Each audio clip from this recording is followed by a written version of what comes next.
రాజమౌళి ఈగ సినిమా చూశారుగా. అందులో క్లైమాక్స్ అయిపోయాక ఐఎమ్ బ్యాక్ అంటూ మళ్ళీ వచ్చేస్తుంది ఈగ. మరి ఆ తర్వాత ఈగ సమంత ఎలా కలిసి ఉంటారని అప్పట్లో చాలామందికి వింత అనుమానాలు వచ్చాయి. మీ అనుమానానికి ఒక సమాధానం మా దగ్గర ఉంది. ఈ ఫోటోలో చూస్తున్న అబ్బాయి ఊరు పేరు తెలియదు, కానీ ఇతగాడు ఓ 10 అడుగుల పాముని పెళ్లి చేసుకున్నాడు. ఇదేం పిచ్చా అనుకుంటున్నారా? ఇతని గర్ల్ ఫ్రెండ్ 5 ఏళ్ల క్రితం చనిపోయింది పాపం. ఏడ్చి ఏడ్చి అలసిపోయిన ఈ అబ్బాయికి అనుకోకుండా ఈ పాము దొరికింది. ఈ సర్పాన్ని చూడగానే చనిపోయిన తన ప్రేయసి ఈ జన్మలో పాముగా పుట్టిందని అనిపించిందట. అలా ఎందుకు అనిపించిందో అతనికే తెలియాలి. దాన్ని ఇంటికి తెచ్చేసుకున్నాడు.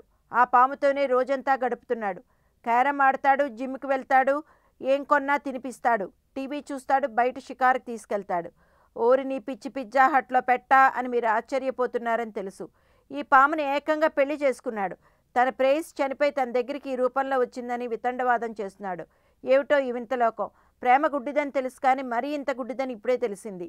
ఇది తెలిస్తే రాజమౌళి ఇంకొక సినిమా తీసేస్తాడేమో అని అందరూ అనుకుంటున్నారు.